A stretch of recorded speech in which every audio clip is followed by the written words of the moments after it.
இருந்தாலும் அன்னைக்கு 29/8/1738 காலை 10 மணிக்கு மேலே மதியம் 12-1 மணிக்குள்ள இது எழுதியிருக்காங்கிறது கணிக்க முடியும். மிக துல்லியமாக நாளைக்கு கணிக்க முடியும்னா கூட இந்த காலகட்டத்துக்கு இடையில் அதில் எழுதியிருப்பாங்க அப்படிங்கிறத கணிக்க முடியும். தென் இருகரை நாட்டைச் சேர்ந்த 9 குடும்பர்களுக்கு திருச்செந்தூர் கோயில் நிர்வாகத்தாரான தலத்தார், தானத்தார், நாட்டுக்கணக்கு ஆகிய 3 பிரிவுகளை கொண்ட நிர்வாகத்தார் கோயில் நிலத்தை, திருச்செந்தூர் கோயில் நிலத்தை இவர்கள் விலைக்கிரய சாதன பட்டயமாக எழுதி கொடுக்குறாங்க. அதற்கான பட்டயம் தான் இந்த இது இருக்கிறாங்க. அந்த காலத்தில் நான் என்ன நினைக்கிறேன், சரி அப்படி ஒரு காலகட்டத்தில் இவர் அந்த கோயில் நிலத்தை கொடுத்து வாங்குற அளவுக்கு இருக்கிறாங்கன்னா இவங்க எப்படி பெரிய செல்வந்தராக இருந்திருப்பாங்கன்றத நம்ம ஆமாம், இது கோயில், அதாவது கோயில் நிலத்தை வாங்குற அளவுக்கு இவங்க கோயில் மேலே செல்வாக்கு இருக்குது அப்படின்னா கோயிலுக்கும் இந்த குடும்பங்களுக்கும் உள்ள அந்த செல்வாக்கு நமக்கு தெரியுது. அதனால தான் கோயில் நிலத்தை வாங்க முடியுது. இல்லை, அப்பயே அவங்க வெள்ளியும் தங்கமும் கொடுத்து வாங்குறாங்க அப்படின்னா இவங்க பெரிய செல்வந்தராக தானே அதை காட்டுறாங்க. ஆமாம், 19 பொன் கொடுத்துருக்குறாங்க. 19 பொண்ணு கொடுத்தா அந்த இதை வாங்கியிருக்காங்க. கோயில் நிர்வாகத்துக்கு கொடுத்து விலைக்கிரயம் பண்ணிக்கிறாங்க. அந்த விலைக்கிரயம் பண்ணதுக்கான சாட்சியாக அந்த பட்டயத்தை கோயில் நிர்வாகம் குடும்பங்களுக்கு எழுதி கொடுத்துருக்கு. இல்லை, இயல்பாக கோயில் நிலத்தை தானே குத்தகைக்கு விடுவாங்க. இது எப்படி கோயில் நிலத்தை அப்படி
பட்டயத்தில் உள்ள என்ன செய்தி போட்டிருக்கு சார்? ஏதாவது உங்க அப்படியே வாசிக்க முடிஞ்சால் வாசிங்க, இல்லை தமிழாக்கம் பண்ணி எங்களுக்கு புரியுற மாதிரி சொல்லுங்கள்.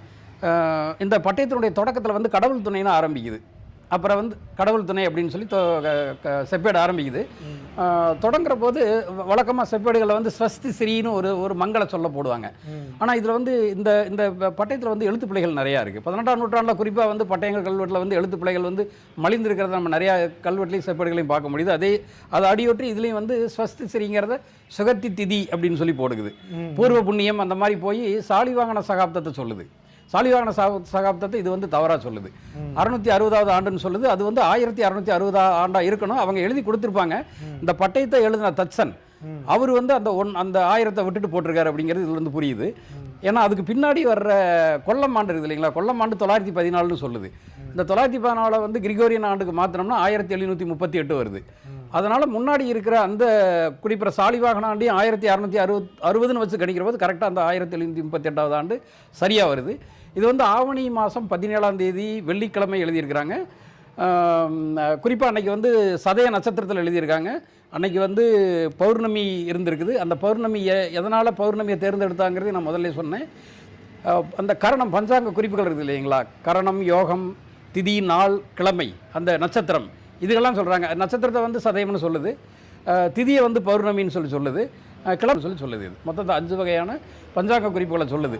இதுகளை அடிப்படையாக வச்சு கவனிக்கிற போது இதுக்கு இணையான ஆங்கில ஆண்டுன்னு பார்த்தோம்னா 29/8/1738 18ஆம் நூற்றாண்டில் ஆகஸ்ட் 29ஆம் தேதி இந்த பட்டயத்தை எழுதியிருக்கிறாங்க. இந்த பட்டயத்தை அந்த குறிப்பிட்ட பௌர்ணமி நாளில் தேர்ந்தெடுத்ததுக்கான சந்திர கிரகண காரணத்தையும் நான் ஏற்கனவே சொல்லியிருக்கிறேன். இதுதான் துல்லியமாகவே அந்த ஆண்டு தேதி அப்படி கணிச்சிட முடியுதான், கணிக்க முடியும். என்ன சொல்ல போனால், அதாவது இது இந்த கரணம் இதெல்லாம் இருக்குது இல்லைங்களா, கரணம், யோகம், அந்த இப்போ திதியை வச்சு நாளை கண்டுபிடிக்கலாம்.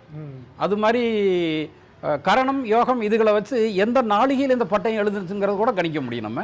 இதில் சில குறைபாடுகள், லக்னத்தில் சில குறைபாடுகள்லாம் இருக்குது. ஏன்னா சிம்ம லக்னத்தை துலா லக்னம்னு எழுதியிருக்கிறாங்க. அந்த சில காரணங்களால் துல்லியமாக கணிக்க முடியல. இருந்தாலும் அன்னைக்கு 29/8/1738 காலை 10 மணிக்கு மேலே மதியம் 12-1 மணிக்குள்ள இது எழுதியிருக்காங்கிறத கணிக்க முடியுது. மிக துல்லியமாக நாளைக்கு கணிக்க முடியும்னா கூட இந்த காலகட்டத்துக்கு இடையில் அதில் எழுதியிருப்பாங்க அப்படிங்கிறத கணிக்க முடியுது. ஏன்னா சில பஞ்சாங்க குறிப்புகள் சில தவறுகள் அதில் இருக்குது. ஆனால் நாள் உண்மையான நாள் வந்து 29/8/1738 உண்மையான நாள். அந்த நாளில் இதே இல்லை. இதுதான் நாள் அமைப்பு இப்படி தான் இருக்குது. இந்த நாளில் தென் இருகரை நாட்டைச் சேர்ந்த 9 குடும்பர்களுக்கு திருச்செந்தூர் கோயில் நிர்வாகத்தாரான தலத்தார், தானத்தார், நாட்டுக்கணக்கு ஆகிய 3 பிரிவுகளை கொண்ட நிர்வாகத்தார் கோயில் நிலத்தை, திருச்செந்தூர் கோயில் நிலத்தை இவர்கள் வந்து விலைக்கிரய சாதன பட்டயமாக எழுதி கொடுக்குறாங்க. அதற்கான பட்டயம் தான் இந்த இது. இப்போ நம்ம ஆங்கிலத்தில் சேல் டீடுன்னு சொல்கிறோம்ல, விலைக்கிரயம், விலைக்கிரய பத்திரம் எழுதி கொடுக்குறோம்ல, அந்த மாதிரி அவங்க வந்து இவங்க அதாவது திருச்செந்தூர் கோயில் நிர்வாக அதிகாரிகள் 9 குடும்பர்களுக்கு திருச்செந்தூர் கோயில் நிலத்தை கொடுக்குறாங்க, விற்கிறாங்க. அதை வாங்கின குடும்பர்கள் 19 பொண்ணும் அப்புறம் அந்த மேற்செலவுகளுக்கு ஒரு பணமும் கொடுத்து கோயில் நிர்வாகத்துக்கு கொடுத்து விலைக்கிரயம் பண்ணிக்கிறாங்க. அந்த விலைக்கிரயம் பண்ணதுக்கான சாட்சியாக இந்த பட்டயத்தை வந்து கோயில் நிர்வாகம் குடும்பர்களுக்கு எழுதி கொடுத்துருக்கு. இல்லை, இயல்பாக வந்து கோயில் நிலத்தை தானே குத்தகைக்கு விடுவாங்க. இது எப்படி கோயில் நிலத்தை அப்படி சொந்தமாக வாங்க முடியுமா? அது ஒரு நல்ல கேள்வி தான். இது ஒரு விசித்திரமான செப்பேடு. இது வழக்கமாக இறைவனுக்கு கொடை கொடுப்பாங்க. இறைவனுக்கு கொடை கொடுக்கறது இது மாதிரி தானம் கொடுக்கறதால நம்ம எல்லா கல்வெட்டுகள் செப்பேடுகளை பார்க்குறோம். இது ரிவர்ஸில் இருக்குது, அதாவது திருப்பி இருக்குது. கோயில் நிலத்தை இவங்களுக்கு கொடுக்குறாங்க, கோயில் நிலத்தை குடும்பர்களுக்கு வந்து விலை கொடுத்து வாங்குறாங்க. அதாவது என்ன காரணத்துக்காக இந்த கோயில் நிர்வாகம் குடும்பர்களுக்கு இந்த விலைக்கிரயம் செய்து கொடுத்ததுங்கிற அந்த செய்தி இதில் இல்லை. அது மாதிரி என்ன காரணத்துக்காக இந்த குடும்பர்கள் அந்த நிலத்தை வந்து வாங்கினாங்கிற செய்தி இதில் இல்லை. ஆனால் ஒரு வகைக்கு நம்முடைய சுற்றுப்புற சூழ்நிலைகள் இந்த மாதிரி சர்க்கம்ஸ்டன்ஷியல் எவிடன்ஸ்னு சொல்கிறாங்கல்ல, அதை வச்சு ஓரளவுக்கு நம்ம வந்து யூகிக்க முடியும். என்ன காரணத்துக்காக கொடுத்துருக்கலாம் அல்லது வாங்கியிருக்கலாம்னு யூகிக்க முடியும். அதெல்லாம் வெறும் யூகம் தான்.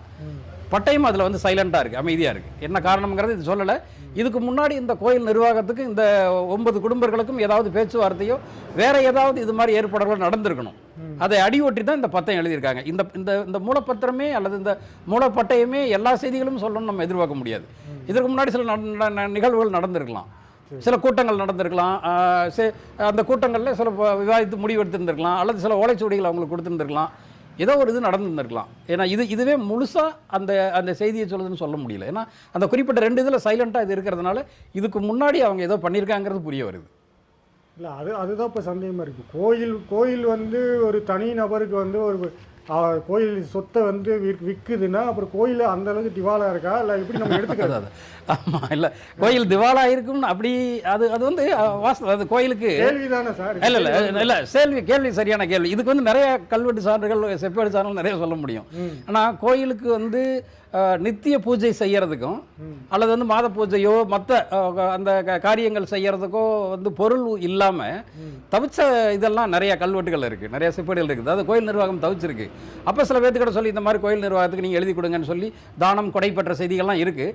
எல்லாம் எப்பவுமே ஒரே போக முடியாது இல்லையா? நிலத்தை தானமாக கொடுப்பாங்க, அதில் நிலத்தில் விளைச்சல் இல்லாமல் போயிடும். அந்த மாதிரி விளைச்சல் இல்லாமல் போகிறபோது இது மாதிரி வரதெல்லாம் ஒரு சாதாரணமான விஷயம் தான். விளைச்சல் இல்லை அப்படின்னா இறைவனுக்கு இது நித்திய கர்மம் படைக்க முடியாது.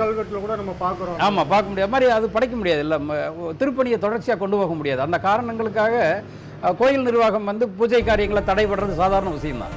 அது மாதிரி ஏதோ ஒரு நிகழ்ச்சி அங்கே ஒரு இடையூறு இவங்களுக்கு இந்த கோயில் நிர்வாகத்துக்கு வந்திருக்கணும். வறட்சியான காலகட்டமாக இருந்திருக்கணும். அதனால கோயில் நிலத்தையே இவங்களுக்கு விற்கிறதுக்கு ஒரு முடிவு எடுத்திருக்கிறாங்க. அந்த காலத்தில் நான் என்ன நினைக்கிறேன், சரி அப்படி ஒரு காலகட்டத்தில் இவர் அந்த கோயில் நிலத்தை கொடுத்து வாங்குற அளவுக்கு இருக்கிறாங்கன்னா இவங்க எப்படி பெரிய செல்வந்தராக இருந்திருப்பாங்கன்றத நம்ம. ஆமாம், இதில் இந்த கோயில் நிர்வாகம் வந்து இந்த நிலத்தை வந்து அவங்களுக்கு விற்றுருக்குது. இந்த 9 குடும்பங்கள் வாங்கி தென் இருகரை நாட்டு குடும்பங்கள் 9 பேர் போட்டிருக்காங்க. 9 பேரையுமே அதில் எழுதியிருக்கிறாங்க. இவங்க வாங்கியிருக்கிறாங்க.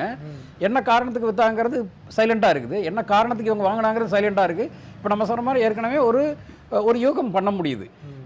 ஒரு இடையூறு வந்திருக்கலாம், முருகனுடைய வந்து நித்திய திருப்பணிக்கு வந்து ஏதோ ஒரு இடையூறு நடந்திருக்கலாம், அதற்காக அந்த நிலத்தை விற்றுருக்கலாம்னு சொல்லலாம். அல்லது அந்த கோயிலின் மேல் ஆதிக்கம் செலுத்திய செல்வாக்கு செலுத்திய இந்த 9 குடும்பங்களும் இந்த தென்னிருகரை நாடு இந்த மாதிரி இந்த சில நாடுகள்லாம் நிறைய சொல்லுது, நான் வாசிக்கிறேன் உங்களுக்கு. அந்த நாட்டை சேர்ந்த இத்தனை குடும்பங்களுக்கும் வந்து ஏதோ ஒரு காரணம் தேவைப்பட்டிருக்குது. ஏன்னா இந்த ஆவணங்களின்படி பார்த்தா இந்த நிலம் வந்து கோயிலுக்கு பக்கத்தில் இருந்திருக்குங்கிறதுக்கான வாய்ப்புகள் இருக்கு. கோயிலுக்கு பக்கத்தில் ஒரு நிலம் இருக்கிற போது, திருச்செந்தூர் கடலுக்கு பக்கத்தில் இருக்கிற போது அங்கே வேளாண்மை செய்யறதுக்கான வாய்ப்புகள் இல்லை. அதனால மடம் கட்டுறதுக்கோ வேற யாராவது திருப்பணி செய்யறதுக்கோ அந்த கோயில் நிலத்தை இவங்க வாங்கியிருந்திருக்கலாம். கோயில் நிலத்தை வாங்குற அளவுக்கு இவங்க கோயில் மேலே செல்வாக்கு இருக்குது அப்படின்னா கோயிலுக்கும் இந்த குடும்பங்களுக்கும் உள்ள அந்த செல்வாக்கு வந்து நமக்கு தெரியுது. அதனால தான் கோயில் நிலத்தை வாங்க முடியுது. இல்லை அப்பயே அவங்க வந்து வெள்ளியும் தங்கமும் கொடுத்து வாங்குறாங்க அப்படின்னா இவங்க பெரிய செல்வந்தராக தானே அது காட்டுது. நம்ம ஆமாம், 19 பொன் கொடுத்துருக்குறாங்க. 19 பொண்ணு கொடுத்தா அந்த இதை வாங்கியிருக்காங்க. அவங்க 19 பொண்ணு அப்படின்னா இன்னைக்கு கிராமில் கணக்கு பண்ணால் எவ்வளோ வருது? 19 பொண்ணுங்கிறது வந்து ஒவ்வொரு நூற்றாண்டுலையும் ஒரு இது வருது, ஒவ்வொரு நூற்றாண்டுலையும் ஒரு மதிப்பு வருது. அதுக்கு 19 பொண்ணுங்கிறது கொஞ்சம் அதிகமான பொண்ணு தான் அது. அந்த 19 பொண்ணும் ஒரு பணமும் சேர்த்திருக்காங்க. இப்போ நம்ம ரெஜிஸ்ட்ரேஷன் சார்ஜஸ் போடுறோம் இல்லையா, அது மாதிரி அந்த இந்த பத்திரத்தை எழுதுறதுக்கு இந்த தாமிர சாசன பட்டயம் எழுதுறதுக்கு ஒரு பணம் செலவாயிருக்கலாம். அது மதிப்புகள் 18ஆம் நூற்றாண்டில் அந்த குறிப்பிட்ட காலகட்டத்தில் என்ன மதிப்பு இருந்ததுன்னு நமக்கு தெரியல. ஆனால் அதில் ஒரு விசித்திரமான வார்த்தை சொல்லுது. இந்த பட்டயம் வந்து இந்த பணம் கொடுக்குற போது கிளிக்கட்டாக கருவேல் பத்தாக நாங்கள் கொடுத்தோம் அப்படின்னு சொல்லுது. ஒரு இது அதாவது கிளிக்கட்டாக கொடுத்த ஒரு கத்தையாக கொடுத்துருவோம், ரொக்கமாக பெற்றுக்கொண்டோம்னு அவங்க சொல்கிறாங்க. இந்த 19 பணத்தையும் நாங்கள் வந்து ரொக்கமாக வாங்கிட்டோம் அப்படின்னு சொல்லி கோயில் நிர்வாகம் சொல்லுது. இவங்க அதை வந்து நாங்கள் ஒரு பத்தையா எடுத்து கொடுத்தோம்னு சொல்கிறோம் இல்லையா, ஒரு காசை பத்தையா எடுத்து கொடுத்தோம், ஒரு மூங்கில் பத்த மாதிரி எடுத்து கொடுத்தாரு, பத்தையா எடுத்து கொடுக்குறத சொல்கிறோம். அப்படி ஒரு நல்ல வார்த்தை, ஒரு நல்ல ஒரு வழக்கு சொல்ல அந்த மாதிரி சொல்லுது. நம்ம சாதாரணமாக பார்க்குற போதே ஒரு தானம் கொடுக்குற போது கல்வெட்டுகளை பார்த்தா மேல்நோக்கிய மரமும் கீழ்நோக்கிய கிணறும்லாம் சொல்லுவாங்க. ஒரு கிணறையும் ஒரு மரத்தையும் சொல்கிற போது இந்த மரம் உட்பட ஒரு கொடை கொடுக்குறோம்னு வச்சுங்க. இந்த மரத்தையும் கிணத்தையும் கொடையாக கொடுத்தோம்னு சொல்லாமல் மேல் நோக்கிய மரமும் கீழ் நோக்கிய கிணறும்பாங்க. அது மாதிரி இந்த கல்வெட்டு வந்து கிளிக்கட்டாக கருவேல் பத்தாக இந்த 19 பணத்தை நாங்கள் கொடுத்தோம், 19 பொண்ணை கொடுத்தோம்னு சொல்லுது. 19 பணத்தை கெட்டுக்கிட்டா பணம் இருந்திருக்கு, ஒரு கட்டை எடுத்து கொடுத்துருந்துருக்கலாம். அது மாதிரி கூட வாய்ப்புகள் இருந்திருக்கா. அந்த ஒரு வட்டார வழக்கு அது தமிழில் விளையாண்டுருக்காங்க. அப்படி அது மாதிரி ஒரு வழக்கை இது சொல்லுது. ஸோ இந்த காரணங்கள் இருந்திருக்கலாம். ஒன்று வேளாண்மைக்காக கண்டிப்பாக இது வாங்கியிருக்க முடியாது, ஏன்னா கடலுக்கு பக்கத்தில் இருக்குது, வாங்கியிருக்க முடியாது. ஒரு மடம் கட்டுறதுக்கோ வேறு ஏதாவது முருகன் சார்ந்த திருப்பணிக்கோ இந்த படத்தை வந்து அவங்க வந்து வாங்கியிருக்கலாம். முருகன் சார்ந்த திருப்பணிக்கு அல்லது மடம் கட்டுறதுக்கு இவங்க கேட்டிருந்ததுனால அந்த கோயில் நிர்வாகமும் எழுதியும் கொடுத்துருந்துருக்கலாம். அது நிலத்தோட அளவு ஏதாவது கொடுத்துருக்கு. நிலத்தோட அளவுகள் வந்து இது வந்து ரொம்ப ரொம்ப தீர்க்கமாக சொல்லுது, அது ரொம்ப விரிவாக சொல்லுது. ஆனால் இதில் என்ன சிறப்புனா, அதை சிறப்புன்னு சொல்ல முடியாது. எல்லைகளை சொல்கிற போது நிலம் எவ்வளவு அளவுகளில் இருந்ததுங்கிறத இந்த செப்பேடு வந்து சொல்லலை, அது வந்து சைலண்டாக இருக்குது. 4 மூல எல்லை மட்டும் குறிச்சு 4 எல்லைகளை சொல்லுது. ஆனால் 4 எல்லைகளுக்கு உள்ள எவ்வளவு வேலி நிலம், எவ்வளவு குழி நிலம் அல்லது எத்தனை காணி நிலம், அந்த எத்தனை மா நிலம் அப்படிங்கிறது இந்த இது சொல்லலை. அதுக்கு என்ன காரணம்னா, இந்த நிலம் வந்து நம்ம நினைக்கிற ஒரு சதுரமாவோ அல்லது வட்டமாவோ ஒரு குறிப்பிட்ட எல்லைக்குள்ளே அடங்குற மாதிரி இருந்திருக்காது. அங்கே ஒன்று இங்கே ஒன்று இப்படி பறந்து இருந்திருக்கணும். அதனால் குறிப்பிட்ட நிலத்தை அளக்கிறதுக்கு சிரமப்பட்டோ அல்லது இடையூறு ஏற்பட்டோ அவங்க வந்து வெறும் எல்லைகளை மட்டும் சொல்கிறாங்க. இதில் குறிப்பாக எல்லைகளை சொல்கிற போது ஒரு நிலத்தினுடைய கொடை கொடுக்குற எல்லையை சொல்கிற போது 4 மூலைகளையும் கரெக்டாக சரியாக சொல்லுவாங்க. கிழக்கு இது, மேற்கு இவ்வளவு, தெற்கு இது, வடக்கு. 4 எல்லைகளுக்கு உட்பட்ட நிலமாக இருக்கக்கூடாது. அந்த உட்பட்ட நிலம் அப்படி தான் சொல்கிறாங்க. அதில் 4 எல்லைகளுக்கு நான் வாசிக்கிறேன் பாருங்க. இல்லை சார், இப்போ நம்ம உட்காருங்க சதுரம், இந்த சதுரத்துக்கு 4 மூலையை நான் கணக்கு பண்ணீங்கன்னா இதுக்குள்ளே அடங்குற நிலங்களாக இருக்கக்கூடாதான்ற. அப்படிதான், அதே மாதிரி தான் நீங்கள் சொல்கிற சார். அந்த மாதிரி தான் கொடுக்குது அது. இந்த 4 சதுரத்துக்கு அதுக்குள்ளே இருக்கிற நிலம் முழுவதுமாக இருக்கக்கூடாதான்னு கேட்குறேன். அப்படிதான், அந்த உள்ளூர் இருக்கிற எல்லா நிலமும் தான். அது அப்படிதான். இதற்கு உள்பட்ட நிலம்னு தான் சொல்லுது. 4 எல்லைகளுக்கு உள்பட்ட நிலம் அப்படிங்கிற வார்த்தை, உள்பட்ட அப்படிங்கிற வார்த்தையை சொல்லுது. அது சரியாகவே சொல்லுது. அது நீங்கள் கேட்குற கேள்வி கரெக்டு தான். அப்படி தான் சொல்லுது. வழக்கமாக எல்லைகளை சொல்கிற போது ஒரு எல்லை தான் சொல்லணும். வடக்கு கிணறு இருந்தது, மேற்கு வந்து இன்னார் நிலம் இருந்தது, அப்படி தான் சொல்லும். ஆனால் இதில் 3 எல்லைகளை சொல்லுது. அது வந்து ஒரு முக்கியமான விஷயம். அது இந்த இப்போ மேற்குலைனா 3 விதமான இடங்களை சொல்லுது, கிழக்கலைனா 2, இந்த மாதிரி சில இடங்களை சொல்லுது. நான் வாசிக்கிறேன் பாருங்க. இந்த நிலம் வடக்கு எல்லை வந்து மேல்மட தம்பிரான் பிள்ளை அப்படிங்கிற இடத்துக்கு தெற்கு பக்கம் இருக்குது அப்படிங்குது. அதாவது விளைக்கிரயம் செய்யப்பட்ட நிலத்தினுடைய எல்லைகளை சொல்கிற போது வடக்கு எல்லையை சொல்கிற போது மேல்மட தம்பிரான் பிள்ளை நிலத்துக்கு தெற்கு அப்படின்னு சொல்லுது. ஒன்றை சொல்லுது. அடுத்தது வந்து வடக்கு தெற்கு எல்லை சொல்லுது. தெற்கு எல்லை சொல்கிற போது என்ன சொல்லுது? 2 எல்லைகளை குறிப்பிடுது. அதாவது சேதுபதி மடம் பன்னீர் தோட்டத்துக்கு வடக்கு, அதே மாதிரி இளம்பிள்ளை தோட்டத்துக்கு வடக்கு அப்படின்னு சொல்லுது. ஒரே எல்லை சொல்லாமல் 2 எல்லை சொல்லுது. அதனால் அவ்வளவு பெருசாக அவ்வளவு நீளமாக இந்த நிலம் இருந்திருக்குங்கிறத நம்ம வந்து புரிஞ்சுக்க முடியுது. இப்போ இளம்பிள்ளை தம்பிரான் தோட்டத்துக்கு வடக்குன்னு சொல்லலாம், சாதாரணமாக அப்படி சொல்லலை.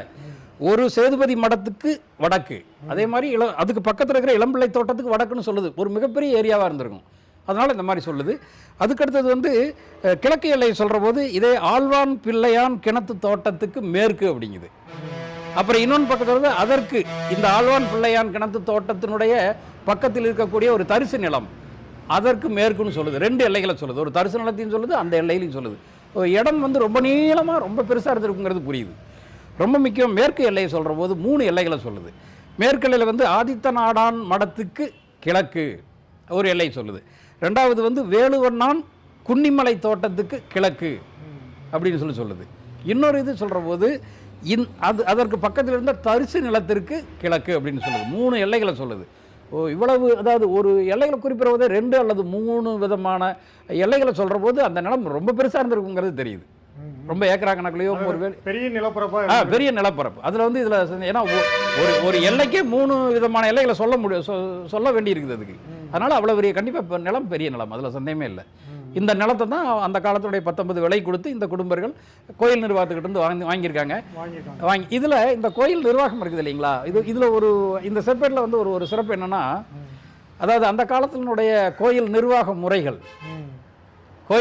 முறைகளை வந்து இந்த செப்பேடு வந்து ரொம்ப அழகாக சொல்லுது. அதாவது நிர்வாகத்தார்னு சாதாரணமாக சொல்லலை, 3 விதமான பிரிவுகளை சொல்லுது. தலத்தார், தானத்தார், நாட்டுக்கணக்கு அப்படின்னு சொல்லுது. திருச்செந்தூர் கோயிலை 18ஆம் நூற்றாண்டில் நிர்வகித்தவங்க இந்த 3 பேர், இந்த 3 குழு. அதில் வந்து தலத்தார் அப்படிங்கிறவங்க வந்து அந்த கோயில் இப்போ இருக்கிற அறங்காவலர் குழுக்களுக்கு இணையானவர்கள். அவங்க அதாவது நேரடியாக சம்மந்தம் இல்லாமல் வெளியூரில் இருந்தோ அல்லது ஒரு ஊர் முக்கியமானவங்களோ ஒரு தலைமை இதில் இருக்கிறவங்களோ அவங்கள வந்து நியமிச்சிருந்திருக்கலாம் அவங்க. அது தலத்தார். அடுத்தது ஸ்தானத்தார்னு சொல்ல முடியாது, ஒரு பொசிஷன். இப்போ இருக்கிற executive officer, joint commissioner, deputy commissioner, அந்த மாதிரி அரசு போடுதில்லை, அந்த மாதிரி பதவியில் இருக்கிற ஸ்தானத்தார், அதை வந்து இது தானத்தார்னு சொல்லுது. எழுத்து பிள்ளைனாலும் அந்த மாதிரி சொல்லுது. அவங்க ஒரு 4 பேரை சொல்லுது. அப்புறம் நாட்டுக்கணக்கு, அக்கௌண்ட்ஸ் மெயின்டைன் பண்ணுறவங்க, கணக்குகளை மெயின்டைன் பண்ணுறவங்க ஒரு 4 பேரை சொல்லுது. இதில் இந்த 4 பேர், இந்த 9 குடும்பர்கள், இந்த செப்பு பட்டயத்தில் கையெழுத்து போட்டவர்கள் எல்லாருக்குமே 18ஆம் நூற்றாண்டு நிலவிய அந்த தமிழ் சமூகத்தினுடைய சூழ்நிலைக்கு ஒப்ப பின்னாடி ஜாதி பேர் அதில் வந்து போட்டிருக்காங்க, சமூக பேரை அது கூட இணைச்சிருக்கிறாங்க. ஒவ்வொரு பேர் சொல்கிற போது அவங்களுக்கு பின்னாடி சமூகத்தினுடைய பேரை வந்து அந்த செப்பேடு சொல்லிகிட்டே வருது. இதில் இந்த தலத்தார்னு சொல்கிறீங்களா, முதல்ல இந்த கோயிலினுடைய தலத்தார் அவங்கள பாருங்கள். ஆழ்வான் பிள்ளைன்னு ஒருத்தர், பிள்ளைமார் சமூகத்தை சேர்ந்தவங்க இருக்காங்க. ஆழ்வான் பிள்ளை, கார்த்திகை கிருஷ்ண பிள்ளை, அடுத்தது வந்து சுப்பையன், அடுத்தது வந்து மணிய நாராயணம் பிள்ளை, இப்படின்னு இந்த தலத்தார் வந்து பிள்ளைமார் சமூகமாக இருந்திருக்காங்க. மட்டும்தான் இருந்திருக்காங்க அவங்க மட்டும். இந்த குறிப்பிட்ட பீரியட்ல குறிப்பிட்ட இதில் இந்த தலத்தார் வந்து 4 பிள்ளைமார்கள் இருந்திருக்கிறாங்க. கோயில் வரவு செலவு பார்க்கறது இல்லை, கோயில் வந்து தலத்தார் கோயிலுக்கு வந்து அறங்காவலர் குழு, கோயிலுடைய அறங்காவலர் குழுக்கு இணையான வந்து 4 பேர் இருந்திருக்கிறாங்க. அடுத்து ஸ்தானத்தார்னு சொல்கிறோம் இல்லைங்களா, ஒரு பொசிஷன், ஒரு பதவியை வகிச்சவங்க. திருச்செந்தூர் கோயிலில் பதவியை வகிச்சவங்க வந்து 4 பேரை சொல்லுது இது. அந்த 4 பேர் பார்த்தீங்கன்னா குமாரசாமி நம்பியார், சந்திரபட்ட நம்பியார், அப்புறம் வந்து முத்துக்குமாரசாமி நம்பியார், இப்படி 3 நம்பியார்களை சொல்லுது. நம்பியார்னா கேரளாக்காரங்க அந்த வகையில் இருக்கிறவங்க. நம்ம எம்என் நம்பியார் வில்லன்லாம் இருக்கார் இல்லையா, அவர் அந்த சமூகத்தை சேர்ந்தவர். மலையாளி இங்க வந்து திருச்செந்தூர் கோயிலுக்கு இருந்திருக்காங்க. ஏன்னா அப்போ வந்து திருவிதாங்கூர் சமஸ்தானமும் கொல்லமாண்டு சரிதான் நீங்க சொல்ற சரிதான். ஏன்னா நம்பியார் வந்திருக்காங்கல்ல, நம்பியார்னு ஒருத்தர், அவங்க ஒரு ஸ்தானத்தார ஒரு பொசிஷன்ல இருந்திருக்காங்க, ஒரு அரசு பதவியில் அதை நிர்வகிக்கக்கூடிய அந்த இதில் இருந்திருக்கிறாங்க, அந்த பொசிஷனில் அவங்க இருந்திருக்கிறாங்க. அந்த பதவியில் அவங்க இருந்தனால 3 நம்பியார்களை சொல்லுது. சொல்லிட்டு நம்பியார்களே போட்டால் சிக்கல் வரும்னு சொல்லி, ஏன்னா அஃபிஷியல் போஸ்ட் அது. முன்னாடி திருப்பணி வேலாயுதன் சிவன் பண்டாரம் அப்படின்னு ஒரு பண்டாரம் சமூகத்தை சேர்ந்தவரையும் ஒருத்தர் போட்டிருக்கேன். திருக்கோயிலுக்கு பண்டாரம் சமூகத்தை சேர்ந்தவரும் திருச்செந்தூர் திருக்கோயில் நிர்வாக குழுவில் அவர் இருக்காரு. ஒரு அஃபிஷியல் நிர்வாக குழு, ஒரு அரசு நிர்வாக குழுவில் அவர் இருக்காரு, அரசு பதவியில் அவர் இருந்திருக்காரு. இந்த மாதிரி 4 விதமான வந்து போடுது. 3 நம்பியார், ஒரு பண்டாரம். அடுத்தது நாட்டு கணக்கு போடுறாங்க இல்லையா, நாட்டு கணக்கு அக்கௌண்ட்ஸை மெயின்டைன் பண்ணுறவங்க, இது மாதிரி வரவு செலவு பார்க்குறாங்க, கோயில் வரவு செலவு பார்க்குறாங்க. நாட்டு கணக்குனா மொத்தமாக அந்த ஊரினுடைய வரவு செலவு பார்க்குறவங்க. பங்கு எது இல்லையா? இல்லை, இதில் இந்த நிர்வாகத்தில் அவங்களுடைய பேர் இல்லை. ஏன்னா இதை எழுதி கொடுக்குற இவங்களுக்கு தானே எழுதி கொடுக்குறாங்க. இந்த குறிப்பிட்ட காலகட்டத்தில் 18ஆம் நூற்றாண்டில் இந்த எழுதப்பட்ட செப்பேடில் இவங்களுக்கு இல்லை. இதை வந்து இந்த செப்பேடில் இல்லைங்கிறதுனாலேயே குடும்பர்களுக்கு இதில் வந்து இருந்திருக்கலாம் அல்லது எல்லாமே இருந்திருக்கலாம். குடும்பர்களுக்கு இல்லைன்னு சொல்லி யாரும் சொல்ல முடியாதுல்ல. ஒரு பதவியோ அல்லது வேற இந்த மாதிரி ஒரு இதோ இருந்திருக்கு, இல்லாமல் இருந்தது அப்படின்னு சொல்ல முடியாது. அது மாதிரி இருந்ததுன்னு இந்த செப்பேடு சொல்லலை. அதனால் அது வந்து ஒரு வேகாவே இருக்குது அது. ஆனால் குடும்பர்கள் ஆதிக்கம் செலுத்தினாங்கிறது இந்த இதில் தெரியுது. அதாவது இந்த பட்டயத்தின் மூலமாக தெரியுது, இந்த சேல் டீடு மூலமாக தெரிய வருது. அதுக்கடுத்து இது சொன்னோம் இல்லையா, இந்த நாட்டு கணக்கு. அந்த நாட்டு கணக்கு பாருங்க, தம்பா பிள்ளைன்னு ஒருத்தர் இருந்திருக்காரு, தம்பா பிள்ளை. அதுக்கடுத்தது சுவாமிநாதன் கரையாளன், அந்த கரையாளர் சமூகம், அவங்க இருந்திருக்காங்க. அடுத்தது கலியன் செட்டியார் இருந்திருக்காரு, மதலமுத்து செட்டியார் இருந்திருக்காரு. 2 செட்டியார்கள் இருந்திருக்காங்க. செட்டியார்கள் வழக்கமாக நாட்டு கணக்கு கரையாளரே நம்ம சமூகம், இது தேவேந்து குல வேளாளர் சமூகம் தானே, இப்போ தானே பிரிஞ்சு போகிறாங்க. இப்போ பிரிஞ்சு போனாங்க. அப்படி ஒரு இது இருக்குது. இந்த அதாவது நேரடியாக அந்த இப்போ இந்த செப்பேடு எல்லாத்துலேயுமே குடும்பங்கிற இதை வந்து நிறைய இடங்களில் சொல்லுது. நிறைய இடங்களில் இந்த குடும்பர் சொல்லுது. இந்த கரையாளன் குடும்பர் சமூகத்தை சேர்ந்தவராகவும் இருந்திருக்கலாம், அல்லது வந்து அந்த சமயத்தில் குடும்பத்திலிருந்து பிரிஞ்சு போய் ஒரு கரையாளன் சமூகத்தை மாறினவராகவும் இருந்திருக்கலாம். ஏன்னா வாதிரியார்கள் இருக்காங்கல்ல, வாதிரியார்கள் கப்பலுக்கு வந்து துணி கட்டுறவங்க, அவங்க பாய்மர கப்பலுக்கு துணி கட்டுறவங்க. அவங்க இப்போ நாங்கள் வந்து குடும்பங்களோட வரமாட்டோம்னு சொல்லி தனியாக போகிறாங்க இல்லையா, அது மாதிரி அந்த வாய்ப்புகள் இருந்திருக்கலாம். வாய்ப்புகள் நீங்கள் சொல்கிறது வந்து வாய்ப்பு. ஏன்னா இந்த கரையாளன குடும்பர்னு வச்சுக்கிட்டா குடும்பர் அந்த நாட்டு கணக்கில் ஒருத்தராக இருந்திருக்காரு, ஒரு வரவு செலவு பார்க்குறவர் ஒருத்தர் இருந்திருக்காரு. 3 வகையான பிரிவுகள், 4 பேர்கள். அந்த நிர்வாகம் வந்து ரொம்ப, அதாவது பெர்ஃபெக்டாக ரொம்ப தீர்க்கமாக போட்டு வச்சிருக்கிறாங்க ஒருத்தருக்கு. ஏன்னா சமூகம் கலங்கி இருக்கு, அதனால தப்பு எதுவும் நடந்துடக்கூடாது அப்படிங்கிறதுனால இந்த நிர்வாகத்தை வந்து மிக சரியாக போட்டிருக்காங்க. இத்தனை பேரும் சேர்ந்து தான் குடும்பங்களுக்கு எழுதி கொடுக்குறாங்க. இப்போ இதோட குடும்பங்களே அன்னைக்கு எந்தெந்த சமூகம்லாம் ஆதிக்கம் செலுத்துன்றதை நமக்கு பார்க்க முடியும். இது பார்க்க முடியும். இது வந்து ஆதிக்கம் அப்படின்னு சொல்றதை விட அந்த ஆன்மீகத்தில் எந்தெந்த சமூகம்லாம் பங்கு பெற்றது, எந்த சமூகமெல்லாம் ஆன்மீக விஷயங்கள்ல அது வந்து பங்கெடுத்துக்குச்சு அப்படிங்கிறது அப்படி சொல்ல முடியாது. அதாவது பங்கு பெற்று ஆன்மீக விஷயங்கள்ல பங்கு பெற்றிருந்தாங்க அவங்க. இவங்க இப்போ நம்பியார் இந்த மாதிரி சொல்கிற ஸ்தானமெல்லாம் அரசு நியமிக்கிறவங்க. அவங்க நீங்கள் போய் கணக்கு பார்த்துக்குங்க அப்படின்னு சொல்கிறாங்க. தலத்தார் அப்படிங்கிறவங்க எல்லாருமே பிள்ளைமாராக தான் இருக்கிறாங்க. இப்போ பிள்ளைமார் சமூகம் அங்கே ஆதிக்கம் செலுத்தி இருக்குது. அந்த குறிப்பிட்ட நேரத்தில் பட்டயம் எழுதின போது 18ஆம் நூற்றாண்டில் ஆதிக்கம் செலுத்தியிருக்காங்கிறது அந்த இதிலிருந்து அறிய முடியுது. அதுக்கு முன்னாடி வர்ற பதவிகளை வந்து நம்பியாரும் இருக்காங்க, இவங்களும் இருக்காங்களே, பண்டாரம் இருக்காங்களே. அதுக்கு முன்னாடி வர்ற இதுலேயும் நம்ம நாட்டு கணக்குலையும் பிள்ளைமாரும் இருக்கிறாங்க, கரையாரும் இருக்காங்க, செட்டியாரும் இருக்காங்க. அது நிதி நிர்வகிக்கிற இடம், அது பணத்தை நிர்வகிக்கிற இடத்துல இத்தனை சமூகம் இருக்கு இல்லைங்களா. அதனால் நம்ம அப்படி பார்க்காம தமிழ் சமூகம் எல்லாம் ஒன்றா சேர்ந்து ஒற்றுமையாக இதை வந்து இந்த திருச்செந்தூர் முருகன் கோயிலுக்கான திருப்பணியை நடத்திட்டு போனாங்க அப்படின்னு சொல்லி பார்க்கலாம். ஆனால் எந்த ஒரு சமூகமும் ஆதிக்கமாக இதில் தெரியல. பிள்ளைமார் சமூகமே இருந்தால் மற்ற சமூகம் வந்து ஆதிக்கத்தை விடாது இல்லைங்களா.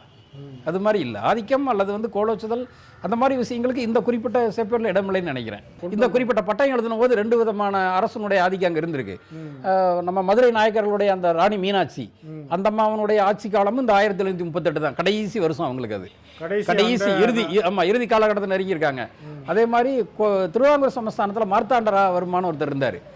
அந்த திருவிதாங்கூர் சமஸ்த மன்னருடைய காலம் இதில் வருது. ரெண்டுமே இவங்களும் திருப்பணி பண்ணியிருக்காங்க, அவங்களும் திருப்பணி பண்ணியிருக்காங்க. மார்த்தாண்டவர்மானுடைய கல்வெட்டும் அங்கே திருச்செந்தூர் கோயிலில் இருக்குது. ராணி மீனாட்சி வந்து அவங்க அந்த கொடை கொடுத்ததனுடைய ஆவணங்கள் நமக்கு வந்து கிடைக்குது. 2 பேருமே மாறி இருந்திருக்கிறாங்க.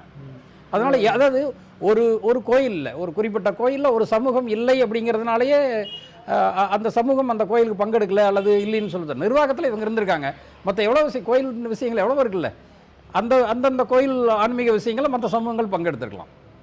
வேற என்ன சார் சொல்லுது இதில் இன்னொரு இது இப்போ நான் அந்த இருகரை நாட்டு தென்க குடும்பர்கள் இருக்கான்னு சொல்கிறோம் இல்லைங்களா, இந்த 19 பொண்ணை எழுதி கொடுத்துட்டு வாங்கினவங்க, இந்த நிலத்தை வந்து வாங்கினவங்க, இந்த குடும்பர்களை வந்து இந்த பட்டை வந்து சொல்லுது. அதை நான் வாசிக்கிறேன் பாருங்க. இருகரை திருவாசகம் தென்கரை நாட்டு பச்சேரி அப்படின்னு சொல்லுது. அது முதல் ஆளாக அதுதான் சொல்லுது. இருகரை தென்கரை நாடு அல்லது தென் இருகரை நாடு, அது மாதிரி நாட்டை சேர்ந்த திருவாசகம்னு ஒரு வார்த்தை ஒரு சொல்லுது. அது என்ன காரணத்துக்குன்னு தெரியல. திருவாசகம் தென்கரை நாட்டு பச்சேரின்னு இருக்குது. இந்த செப்பேடில் இன்னொரு இடத்துல தென்கரை காட்டு பச்சேரின்னு இருக்குது. நான் ஒரு ஐயா கிட்ட கேட்டபோது சொன்னார், பச்சேரியை வந்து நாட்டு பச்சேரின்னு சொல்லுவாங்க, காட்டு பச்சேரின்னு சொல்லுவாங்கன்னு சொல்லியிருக்காங்க. பச்சேரின்றது ஊரை குறிக்கிறதா இல்லை என்ன? ஆமாம், பச்சேரிங்கிறது ஒரு ஊர் இருக்கிறது. சில ஆய்வுகள் என்ன சொல்லுதுன்னா, பச்சேரி அப்படின்னா, பச்சேரிங்கிறது தமிழ்நாட்டில் 2-3 இடங்கள்ல இருக்குது. இப்போ திருச்செந்தூர் பக்கத்தில் ஒரு பச்சேரி இருக்குது, அப்புறம் சிவகங்கை மாவட்டத்தில் ஒரு பச்சேரி இருக்குது, மதுரை பக்கத்தில் இருக்கா இருக்குது. அது மாதிரி வட தமிழ்நாட்டில் அது வந்து விழுப்புரம் மாவட்டமாக கள்ளக்குறிச்சி மாவட்டமானு தெரியல ஒரு பச்சேரி இருக்குது. பாச்சேரின்னு கூட சொல்கிறாங்க. அதை பச்சேரினா பள்ளச்சேரிங்கிறது மருவி பாச்சேரின்னு வந்ததுன்னு சொல்கிறாங்க. பள்ளச்சேரி அப்படிங்கிறது மருவி பாச்சேரி வந்ததுன்னு சொல்கிறாங்க. ஆனால் அதற்கான ஒரு நேரடியான ஆவணச்சான்றுகள் நமக்கு வந்ததில்லை. பச்சேரிங்கிற ஊர் இருக்குது. இங்கே கூட இந்த பிஎஸ்என்ஏ பச்சேரி நல்லதங்காயில் தானே வருது. அப்போ இங்கே ஈரோடு பக்கத்தில் கூட ஒரு பச்சேரி இருக்கும்போது இது இது மாதிரி பச்சேரி பச்சேரி நாட்டு பத்திரை சேர்ந்த சித்திரபுத்த குடும்பன் மகன் மாட குடும்பன் அப்படிங்கிறவர் அந்த பட்டையை வந்து முதல்ல குறிப்பிடுது. அந்த மாட குடும்பன் வழி வந்தவர் தான் இவருன்னு சொல்லி இவர் கிளைம் பண்ணுறாரு. அதற்கான ஆவணங்கள் வந்து கைலாச குடும்பத்தை தங்கிட்ட இருக்குது அப்படின்னு சொல்கிறாரு. அண்ணன் தான் வந்து மாட குடும்பனுடைய மகன், சித்திரபுத்த குடும்பனுடைய மகன் மாட குடும்பன். அந்த மாட குடும்பன் வழியில் வந்தவங்க நாங்கள் அப்படின்னு சொல்லி இவர் கைலாச குடும்பம் சொல்கிறாரு. அதற்கான ஆவணங்கள் எங்கிட்ட இருக்குதுன்னு சொல்லி சொல்கிறாரு. இந்த மாட குடும்பருக்கு இவர் என்ன வேணும்? இது நேரடியாக சொல்ல முடியாது இல்லையா. 2 நூற்றாண்டுகள் கடந்து போச்சு. 18ஆம் நூற்றாண்டு 19 போய் 20 போய் 21 வந்துருச்சு. ஒரு 250 அந்த ரேஞ்சு வந்துருச்சு. அந்த இது வந்ததுனால இவருக்கு நேரடியாக நிலப்பத்திரத்தில் அந்த பேர் இருக்குங்களா சார்? அவர் சொல்கிறாரு. நீங்கள் அவர்கிட்ட அவருடைய என்ன ஆவணங்கள் வச்சிருக்காருங்கிறத நேரடியாக அவர்கிட்ட கேட்டிங்கன்னா அதுக்கான அந்த நான் தான் இந்த மாட குடும்பனுடைய வாரிசுங்கிற ப்ரூவ் பண்ணுறதுக்கான பத்திரம் எங்கிட்ட இருக்குது அப்படிங்கிறாரு. அடுத்தது சார் அடுத்தது 2வது வந்து வேலூர் முதகரை அடைகாத்தா குடும்பம்னு ஒருத்தர் இருக்காரு. அப்புறம் ஆறுமுக குடும்பம் 2 பேர் வந்து வேலூர் முதகரைன்னு நான் கேட்டபோது முதகரைன்னு ஒரு ஊர் இருக்குதுன்னு சொன்னாங்க. வேலூருங்கிறது அந்த பொதுநகரம் போட்டு சொல்கிறாங்க. வேலூர் முதகரை அடகாத்தா குடும்பம்னு ஒருத்தர் வந்து 2வது. தென்கரைன்ற இன்னைக்கு இருக்கா? இன்னைக்கு வழக்கில் இருக்கா? அது இருக்கு சார். நீங்கள் இப்போ சொன்னீங்களா சார் தென்கரை நாடு, தென்கரை நாட்டு பச்சேரின்னு சொல்லுது. அதை இல்லை அந்த ஊர் பேர் இப்போ இல்லையே போல. அப்படி யார் சொல்கிறது? இப்போ ஆதிநாதபுரமாக மாறி இருக்கு. தென்கரை நாடுன்னு சொன்னீங்களே சார். ஆமாம், அந்த நாடுன்றது இப்போ இல்லை வழக்கத்தில் இல்லை. அது அப்படின்னா எதை குறிக்குது, எந்த ஊரை குறிக்குதுன்னு? அது வந்து நீங்கள் நம்ம ஒரு சொல் வழக்கமாக ஒரு கல்வெட்டில் இருக்கிற சொல் மாறி அல்லது வந்து பின்னாடி இப்போ பழனி எடுத்துட்டிங்கன்னா வைகாபுரி நாட்டு பழனி தான் இருக்குது. இப்போ இருக்கிற ஆவணங்கள் டாக்குமெண்ட்டில் இப்போ இருக்கிற அடுத்த தலைமுறைக்கு வையாபுரி பழனி வந்து வையாபுரி நாட்டுக்குள்ளதுன்னு சொல்ல முடியாது. நாட்டுப்பிரிவு நான் கேட்குறேன். இப்போ பழனியை வந்து வையாபுரின்றதுக்கான சான்றுகள் நம்மகிட்ட நிறையா இருக்கு ஆவணம். ஆமாம், தென்கரைன்றதை குறிக்கிறதுக்கான வேற ஏதாவது ஆவணங்கள் இருக்குங்களா? இது எப்படி நீங்க அந்த குறிப்பிட்ட இடம் தான் அப்படின்ற எப்படி ஐடென்டிஃபை பண்றீங்க? தென்கரைங்கிற வட்டமே இருக்குது அப்படின்னு சொல்றாரு. தென்கரை தாலுகான்னு இருக்குது சார். பிரிட்டிஷ் காலத்தில் தென்கரை தாலுகான்னு அந்த ஆதிநாதபுரத்துல தான் செயல்பட்டது. அதை தான் 1911 2ஆக பிரித்து அவங்க வந்து ஸ்ரீவைகுண்டம் தாலுகா, திருச்செந்தூர் தாலுகா 2ஆக பிரிச்சுருக்காங்க. அந்த தென்கரையை அந்த பேரை எடுத்துட்டாங்க. தென்கரை அப்போ வந்து இருந்திருக்கு, தென்கரை தாலுக்கானே இருந்திருக்கு. பிரிட்டிஷ் அரசாங்கத்தில் இப்போ ரெக்கார்ட்ஸ். இந்த நாட்டுப்பிரிவுகள் வந்து 18ஆம் நூற்றாண்டில் இருந்தது. 19-20ஆம் நூற்றாண்டு நாட்டுப்பிரிவுகள் மாதிரி ஆங்கிலேயர் ஆட்சி காலத்தில் பிரிட்டிஷ் கிழக்கிந்திய கம்பெனி காலத்தில் வந்து நாட்டுப்பிரிவுகள் மாதிரி தாலுக்கா ஆரம்பிச்சிட்டான்ல அவன். தாலுக்கா இந்த மாதிரியெல்லாம் பிரிட்டிஷ்காரில் ஆரம்பிச்சதுனால நாட்டுப்பிரிவுகள் கொஞ்சம் கொஞ்சமாக மறைஞ்சு போச்சு. இன்னும் சில ஆவணங்கள் அது வந்து தொடருது. அதனால் அந்த மாதிரி இருக்காங்க. அடுத்தது கீழ்ப்படாகை சேர்ந்த பால குடும்பம்னு ஒருத்தர் இருக்கார். தென் திருப்பேரை நாடு கல்லாம்பாறை பண்டார குடும்பம்னு ஒருத்தர் வர்றாரு. அது மாதிரி குமார குடும்பம், அதே ஊரை சேர்ந்த குமார குடும்பம் இருக்காரு. பேர்லாம் எதுக்கு வருது? இவங்க இந்த 9 குடும்பங்கள் தான் விலை கொடுத்து வாங்கினவங்க. இந்த 9 குடும்பங்கள் இந்த விலை கொடுத்து வாங்கினவங்க. விலை கொடுத்து வாங்கக்கூடிய பெயர் பட்டியல். அதே மாதிரி கருங்குளத்தை சேர்ந்த பாண்டிய குடும்பம் இருக்காரு. அது மாதிரி ஸ்ரீவைகுண்டம் திருப்புளியங்குடியை சேர்ந்த பெருமாள் குடும்பமும் சிவனடைஞ்சா குடும்பம்னு இருக்காரு. இந்த சிவனடைஞ்சா குடும்பங்கிறது அந்த பகுதியில் இருக்கிற பேர் போல தெரியுது. ஆகிய 9 குடும்பங்களுக்கு வந்து இந்த இது இருக்கு. நான் என்ன கேட்குறேன், இப்போ 9 பேரும் வெவ்வேறு ஊர்க்காரங்க. ஆமா, வெவ்வேறு நாட்டுக்கு. வெவ்வேறு. இவங்கிட்ட மட்டும் ஒரு பட்டை இருக்கு. ஆமா, இப்போ 9 நகல் எடுத்தீங்க, 9 பேர்ட்ட கொடுத்துருக்க கூடாது. இருந்திருக்கலாம். 9 நகல் இருந்திருக்கலாம், 9 ஓலைச்சுவடிகள் கூட எழுதியிருந்திருக்கலாம். பட்டயம் எழுதும் போதே 9 பட்டயங்களாகவும் எழுதியிருந்திருக்கலாம். ஏன் இவர் வாங்கிட்டு இவர் வெவ்வேறு ஊருக்கு போயிடுவாரு. ஆமா. இவர்கிட்ட வச்சிருக்கணும். ஏன்னா வெவ்வேறு நாடு, 9 நாட்டு ஊர் குடும்பம் போது ஆமா ஆமா ஒவ்வொருங்களும் அந்த காப்பி இருந்துக்கலாம்ல. ஆமா, நல்ல ஆமா அருமையான கேள்வி. ஆனா அதுக்கு என்ன இவர்கிட்ட மட்டும் இருக்கிறதுக்கு என்ன காரணம்னா, இந்த செப்பேடு இவருடைய இவர் சொல்ற அந்த மாட குடும்பத்தை முதல்ல சொல்லுது. அதனால இந்த 9 குடும்பங்களுக்கும் அவர் ஒரு நாட்டு தலைவராவோ ஒரு ஒரு ஒரு தலைமை இதில் இருந்திருக்கிறதுக்கு வாய்ப்பு இருக்கு. அவ்வளவு மூத்தவராவோ அல்லது வந்து 9 நாட்டுக்கும் அவர் வந்து அவர் பெரியவர்கிட்ட கூட தான் இருக்கும் அப்படிங்கிற இதில் கூட அவர்கிட்ட கொடுத்துருந்துருக்கலாம். இல்லை, இதை வச்சு ஒரு கோணத்தில் ஆய்வு பண்ண அந்த 9 பேர்த்தை இணைக்க முடியும்ல. யார்கிட்டயாவது ஒரு ஆள்கிட்ட நம்மகிட்ட இருக்கிற ஆவணம் மாதிரி இன்னொரு ஆவணம் அவங்ககிட்ட இருக்கலாம். நீங்க சொல்ல, ஏன்னா 250 வருஷம் தான் ஆச்சு. பட்டயம் இருக்கலாம், அல்லது செப்பேடுகள் இருக்கலாம், அல்லது வேற ஏதோ ஆவணங்கள் கூட கண்டிப்பா இருக்கலாம். ஏன்னா அந்த 1708 ஏறக்குறைய ஆவணங்கள் வர ஆரம்பிச்சிருச்சு. கண்டிப்பா காப்பி இருக்கும். ஒரு காப்பி இல்லாம கண்டிப்பா பண்ணிருக்க மாட்டாங்க. பேரு ஊரோட வருது. ஈஸியா அந்த ஊர்ல போய் ஐடி. ஆமா ஆமா, கண்டிப்பா இவங்க அந்த 8 பேருக்கு வருஷத்துக்கு மேல நம்ம இதுலயே போட்டு நெட்ல அந்த இதுல போட்டாலே நம்ம வந்துருமே. ஆர்டிஐல போட்டு கூட எடுக்கலாம், இல்லாட்டி நம்ம நில இதுல ஆவணங்களே கண்டுபிடிச்சிடலாம். இல்ல இதுல அப்படி இதுல வந்து இந்த நிலத்துக்கான இதுதானே வரும். இந்த நிலத்தை இத்தனை பேர் பணம் கொடுத்தாங்கன்னா இந்த செப்பேடு சொல்லுது. இல்ல, இந்த செப்பேடு சொல்லுது சார். இப்போ நீங்க அந்த ஊர் பேருடைய ஒரு குடும்பர் வராருல. ஆமா, இந்த ஊருக்காரு இந்த குடும்பர்னு அந்த 9 குடும்பர்ல இந்த 9 அந்த மற்ற குடும்பர்களை கண்டுபிடிக்கிறதுக்கு சொல்றேன். மற்ற இதுல இந்த நான் அதை இதை விசாரிச்சு ஊர்ல போய் அந்த 200 வருஷம் டாக்குமெண்ட் நிலப்பத்திரத்தை அது பண்ணியிருந்திருக்கலாம். இப்ப இவர் அது இவர் பண்ண வேண்டிய வேலை அது. இதுல என்னன்னா இதாவது இப்ப பிரிட்டிஷ் ஐடென்டி பண்ணிடலாம். அது எப்படின்னா அது ஒரு சின்ன இடங்கள் இருக்குது. அதை சொல்லத்தான் வந்தேன். அதாவது பிரிட்டிஷ் பீரியட்ல 1803 4வது ஆண்டுகள்ல தான் ரெக்கார்டு பண்ண ஆரம்பிச்சாங்க. லேண்ட் ரெக்கார்ட்ஸ், நிலங்களை வந்து ஆவணப்படுத்தி பதிவு பண்றது, ரெஜிஸ்டர் பண்றது, அதை வந்து முறைப்படுத்துறது வந்து பிரிட்டிஷ் ரெக்கார்ட்ல 1803க்கு பின்னாடி தான் ஆரம்பிக்கிறாங்க. அதுக்கு பின்னாடி கிடைக்கிறது கண்டிப்பா நம்ம கிடைக்கும், நம்ம ஆவணங்கள்ல இருக்கும். அதுக்கு முன்னாடி இவர் வந்து போய் அது வந்து ஆய்வு பண்ணணும். அது வந்து அவர் போய் அலையணும், வளர்ந்து தெரிஞ்சு கண்டுபிடிக்கணும். நம்ம தாத்தா பேரை சொல்லி நம்ம பத்திரம் பதிகிறோம். நம்ம இப்ப தாத்தா அப்பா பேர் போட்டு தானே சார் பத்திரம் எழுதுறோம். அது மாதிரி ஏதாவது இருந்திருக்கும். ஈவன் எனக்கு தெரிஞ்சு நீங்க சொல்றது மாதிரி ஒரு ஓலைச்சுவடிகள் கூட 7 காப்பி ஓலைச்சுவடிகள் கொடுத்துடலாம் 9 பேத்துக்குமே. மெயின் அவர்னால நீங்க பட்டயத்தை நீங்க வச்சுக்கங்க, நான் வந்து ஓலைச்சுவடிகள் வந்து நாங்க வச்சுக்கிறோம்னு சொல்லி இவங்க சொல்லியிருந்திருக்கலாம். அல்லது 9 பட்டையுமே எழுதி 9 பேர்த்தையும் பிரிச்சு கொடுத்துருக்கலாம். அதுல ஒன்று மட்டும் இவர்கிட்ட இருந்து தப்பிச்சிருந்திருக்கலாம். அல்லது அப்படியும் வாய்ப்பு இருக்கு. எந்த வாய்ப்புகளும் இருக்கு, இந்த வாய்ப்புகளும் இருக்கு, அந்த வாய்ப்புகளும் இருக்கு. அதுக்கடுத்தது வந்து இந்த தலத்தாரும் தானத்தாரும் வந்து தலத்தார் தானத்தார் நாட்டு கணக்கு வந்து 9 குடும்பங்களுக்கு வந்து எழுதி கொடுக்குறாங்க இல்லையா, அதை ரொக்கமாக பெற்றுக்கொண்டோம்னு இருக்கு. ரொக்கமாக பெற்றுக்கொண்டோம் அப்படின்னு தான் இருக்கு. விளைக்கிறைய பட்டயம், அதாவது இந்த பட்டயத்தில் என்ன சொல்லுது, நில விளைக்கிறைய பட்டயம் அப்படின்னு சொல்லுது. இது அந்த வார்த்தையவே இது சொல்லுது. நில விளைக்கிறைய பட்டயம், நிலத்தை வந்து விலை கொடுத்து கிரையம் போட்டு வாங்கின பட்டயம்னே சொல்லுது. சேல் டீடு, இப்போ சேல் டீடு அது அப்படியே நில விளைக்கிறைய பட்டயம்னே சொல்லுது. அந்த பட்டயத்தில் வந்து கையெழுத்து போட்டிருக்காங்க. இப்போ இந்த தானத்தார் இருக்காங்க இல்லையா, கோயில் நிர்வாகத்தார் வந்து குடும்பர்களுக்கு 9 குடும்பர்களுக்கு எழுதி கொடுத்துருக்காங்க. இவங்க பணம் கொடுத்து வாங்கியிருக்காங்க. இதை வந்து கையெழுத்து போட்டிருக்காங்க. இதுக்கு வந்து சாட்சிகள் போட்டிருக்காங்க. இந்த தானத்தாரும் இந்த தலத்தாரும் இந்த இவங்க கணக்குமே கையெழுத்து போட்டிருக்காங்க. அவங்களே கையெழுத்து போட்டிருக்காங்க. எழுதி கொடுத்தவங்களே கையெழுத்து போட்டு மேலே பேரை சொல்லி கீழே கையெழுத்து போட்டிருக்காங்க. அதுக்கு பின்னாடி இந்த பக்கம் சாட்சிகள்னு ஒரு 5 பேரை சொல்றாங்க. புது ஆளுகள் 5 பேரையும் சாட்சிகளும் சேர்த்துறாங்க. வழக்கமாக சாட்சிகள் 2 பேர் எழுதுனவர் சாட்சி, மற்ற 5 பேர் அடிஷனலாக 5 சாட்சியும் வருது உள்ள. ஆமா பார்ட்டி, அதாவது நடத்த வித்தவங்க வாங்கினவங்க, அது கையெழுத்து போட்டவங்க, சாட்சி சொன்னவங்க, மொத்தம் அந்த 4 விதமான இது இருக்கு. அதுல இது போடுறாங்க. சாட்சிகள் சொல்லி கலியன் செட்டி, மதலமுட்டு செட்டி, அளவன் ஆறுமுகம், சுப்பையன் பண்ணையான் அப்படிங்கிற பேர்கள் அதுல நிறைய சொல்லுது. அப்ப மறுக்க முடியாத ஆவணமா இருக்கு. மறுக்க முடியாத யாருக்கு விட்டேன், யார் கொடுத்தா, யார் எழுதி கொடுத்தா, இதுக்கெல்லாம் யார் சாட்சி முதல் கொண்டு இதுல வருது. ஆமா, அதுல அந்த 5வது பேர் பார்த்தா ஒருத்தர் பேர் சொல்லி அந்த இடத்துல வந்து இன்னாருடைய மகன் இன்னாருன்னு சொல்லுது. மகன் இருளப்பண்டாரம் அப்படிங்கிற வார்த்தையும் சொல்லுது.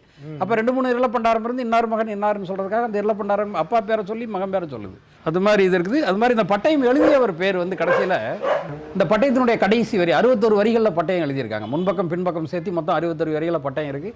பட்டயத்தினுடைய அதாவது கடைசியில் இருக்கிற 2-3 வரி கிரந்தத்தில் எழுதியிருக்காங்க. கிரந்தம்னா சமஸ்கிருதத்தை வேற நம்ம வரி வடிவத்தில் கிரந்த வரி வடிவத்தில் எழுதுறது அதை எழுதியிருக்காங்க. தமிழ்லேயே ரொம்ப வந்து நிறைய எழுத்து பிழைகள் இருக்குது. அதே மாதிரி இந்த கிரந்தத்துலேயும் நிறைய எழுத்து பிழைகள் இருக்குது. அவர் பேர் என்னன்னு கூட கண்டுபிடிக்க முடியாத அளவுக்கு அந்த கிரந்தத்தில் அவர் பேர் எழுதியிருக்காங்க. சுபு எழுதுனது பேர் என்ன சொன்னீங்க? பேர் சுபு அப்படின்னு படிக்க முடியுது. சுபு, சுப்பிராமனோ சுப்பிரமணியனோ அந்த மாதிரி ஏதோ படிக்க முடியுது. பின்னாடி இருக்கிற எழுத்துக்கள் வந்து அழிஞ்சு கிடக்குது.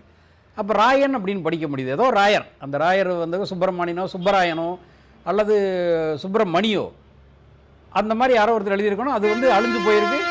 அது வந்து பிழையாக எழுதியிருக்காங்க, பிழையாகவே எழுதியிருக்கிறாங்க. அதனால் இன்னார் எழுதுனாங்க அப்படிங்கிறது அது மட்டும் அந்த இடத்துல அழிஞ்சு போனதுனால சரியா இன்னார் எழுதுனாங்கிறத நம்ம உறுதிப்படுத்த முடியல.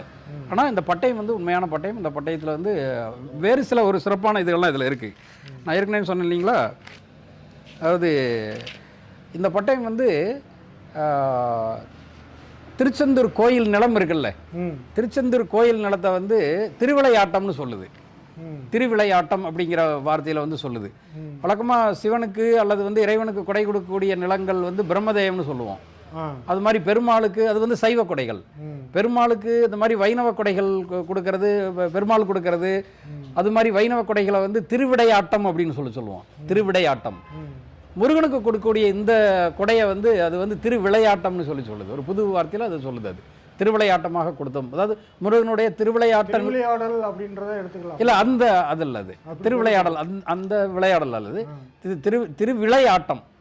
திருவிளையாட்டம் வைணவம் மாதிரி திருவிளையாட்டம் இதுக்கு முருகனுடைய அந்த கௌமாரம்னு ஒரு பிரிவு இருக்குங்களா, முருகனுடைய வழிபாடு, தமிழ் வழிபாடு. அதில் இந்த முருகனுக்கு சொந்தமான நிலத்தில் திருவிளையாட்டம்னு சொல்லுது. அந்த திருவிளையாட்ட நிலத்திலேருந்து எடுத்து கொடுத்தாங்கன்னு சொல்லுது. அது மாதிரி திருச்செந்தூரை வந்து அந்த 18ஆம் நூற்றாண்டில் இருந்த நாட்டு பிரிவுகளில் மாகாளி சதுர்வேதி மங்கலம் அப்படிங்கிற ஒரு வார்த்தையை சொல்லுது. அது திருச்செந்தூங்கிற பேருக்கு அந்த மாதிரி ஒரு ஒரு ஒரு மங்கலம்னு பேர் இருந்திருக்கும் போது இது அது திருச்செந்தூர் இருக்கிற நிலம் வந்து சதுர்வேதி மங்கலமாக பிராமணர்களுக்கோ அல்லது இவங்களுக்கோ கொடை கொடுத்துருந்துருக்கலாம். சதுர்வேதி மங்கலம் வந்து பொதுவாக பிராமணர்களுக்கு தானே கொடுக்கப்பட்ட கொடை. அது வந்து அந்த மாதிரி திருச்செந்தூரான மாகாளி சதுர்வேதி மங்கலம் அப்படிங்கிற வார்த்தை இந்த வார்த்தை சொல்லுது. ஸோ 18ஆம் நூற்றாண்டில் அந்த அதுக்கு 18ஆம் நூற்றாண்டிலே அதுக்கு முன்னாடியோ திருச்செந்தூர் வந்து ஒரு பிரம்மதேயமாக இருந்திருக்கிறதுக்கான வாய்ப்புகள் இதில் இருந்திருக்கு. பிரம்மதேயம்ங்கிறது வந்து பிராமணர்களுக்கு கொடுக்கக்கூடியது. கோயிலில் பூஜை செய்யக்கூடிய பிராமணர்களுக்கு கொடுக்கக்கூடியது தான் பிரம்மதேயம். பெருமாளுக்கு கொடுக்கக்கூடியது திருவிளையாட்டம். முருகனுக்கு கொடுக்கக்கூடியது திருவிளையாட்டம் அப்படின்னு சொல்லி இந்த செப்பேடு சொல்லுது. திருவிளையாட்டம் இந்த மாதிரி மாகாளி சதுர்வேதி மங்கலத்தை சொல்லுது.